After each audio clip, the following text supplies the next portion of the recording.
Okay, so in today's video we're going to do a Reiju character analysis, and before I continue, I gotta say, initially I said she was a S- character, but after further analysis and experimentation with metals, she is now a solid S character. And with that being said, let's move on into the stats. So at max stats, level 100, she has an HP of 8,427, a max attack of 1,941, and a max defense of 2,083. That's pretty solid when you consider character boost, which is already applied to her. The attack and defense stat, they're around very close, decent. Then her skill 1, Pink Hornet, a long range attack with a chance to poison and acquires effect that debuffs attack at level 5. That part's pretty good.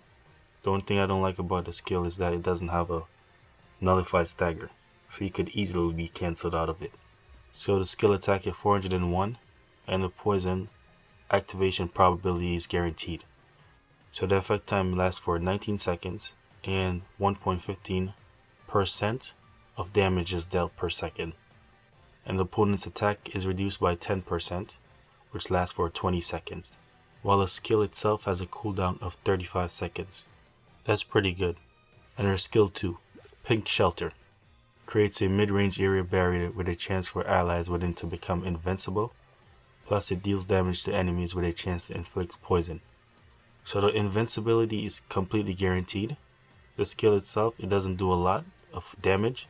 Skill attack is 182, and the poison activation is guaranteed, while the poison lasts for 14 seconds and 1.15% damage per second. The cooldown is 32 seconds. This is very good. So the thing about this skill is that the invincibility lasts for I would say 3 to 4 seconds, give or take. And then her traits, Nullify Poison, and trait 1, when your strength is more than 80%, boosts capture speed by 50%. This is pretty good for a runner, because with runners you do want to have increased capture speed. And when critical occurs, inflicts poison. That part's pretty good. I overlooked this on my impression video. And when your team has more treasure secured, boost the cooldown reduction speed of skill 2 by 50%. That's very good. And when dealing damage to an enemy inflicted with poison, recover HP by 3%. Okay, with all that said, this is what makes her a solid S character, because she does inflict poison once she does critical damage, and recover health when attacking poison enemies. So the best way to increase critical is mostly to use the R-long metals, or metals that have a percentage boost to critical damage. In other words, get metals that increased the chance of inflicted critical, and this will make the character very good, especially if you're able to get her to 100, because that means her stats, they will be at the max, you'll be dealing more damage, and your metals, they will just be more beneficial to you. So I did equip Reiju with a Jinbei and R-long metal, and the R-long metal has a unique effect that increases crit by 80%, which lasts for 20 seconds. This is after you KO an opponent. So the thing is that if you were to get individual slots for increasing crit, those wouldn't be as good compared to these types of metals.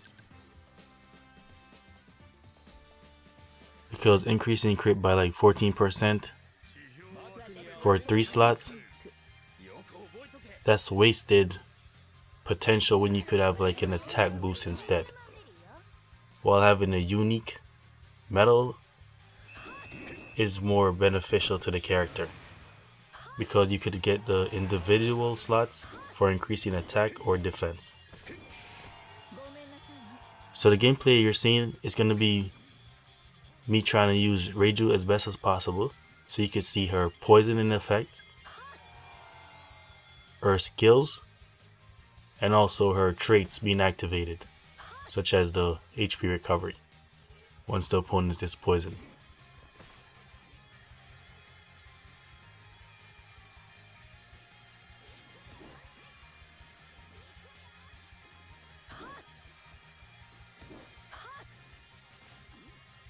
And by the way, level 100 characters, they're just overall better than level 80 characters or characters that are not max level. And most of the characters that are in League S and League S Plus are characters that are level 100. because most of the players, they've had the characters for a long time and they've been farming their fragments.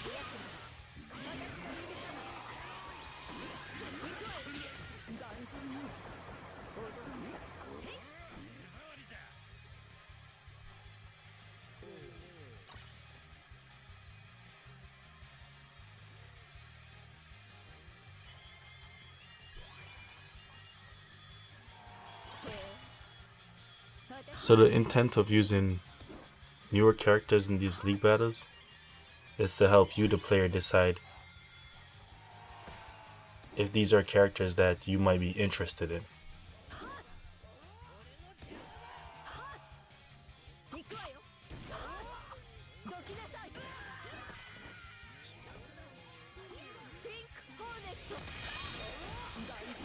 Look at that, she barely did any damage to Nami. See, level 100 characters are just that good, especially with the boost orb system. That just makes characters even more broken if they're already broken in the first place.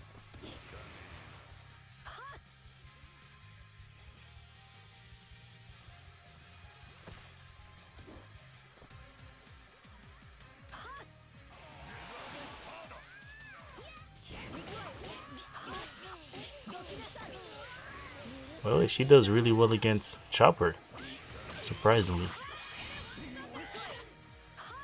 Because she do have a really good hit detection box. Or hitbox, whatever you want to call it.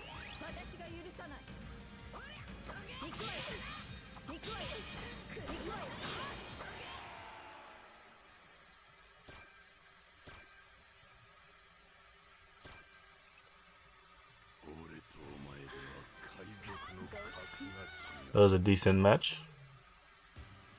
She didn't inflict poison and she was recovering a little bit of health. But she was taking a lot of damage as well because her stats aren't that high. And she's basically a hybrid unit, inflicting poison and recovering HP. That means you have to be attacking enemies. But as a runner, that's not that great, because your goal is mainly just to capture treasure.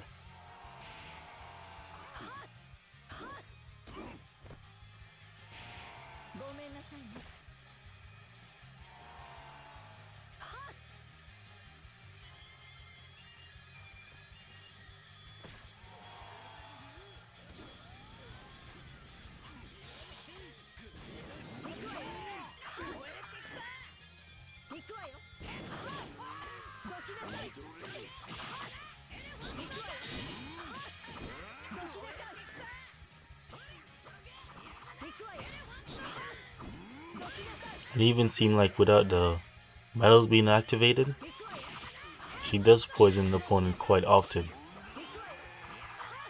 Because it does seem crit occurs more often than I initially thought.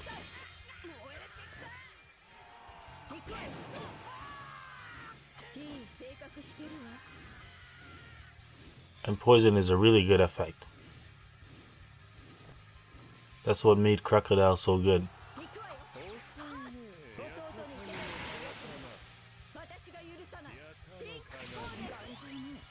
But again, whenever she uses her pink shelter, she's paused for a few moments. While she's invincible, she's not able to do any attacks. But again, your teammates, they can do attacks for you or assist you during that pause time or pause frame.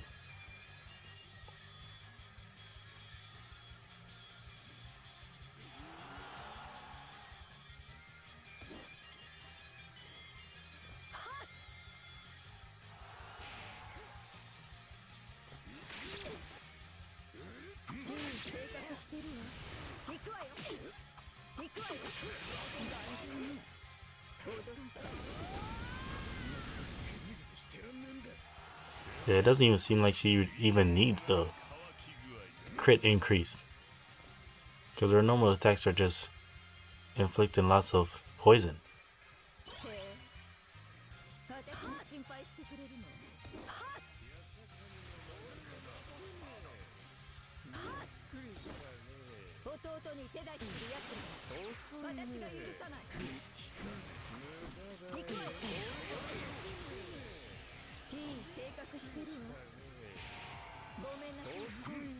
Yeah, she's really better than I thought.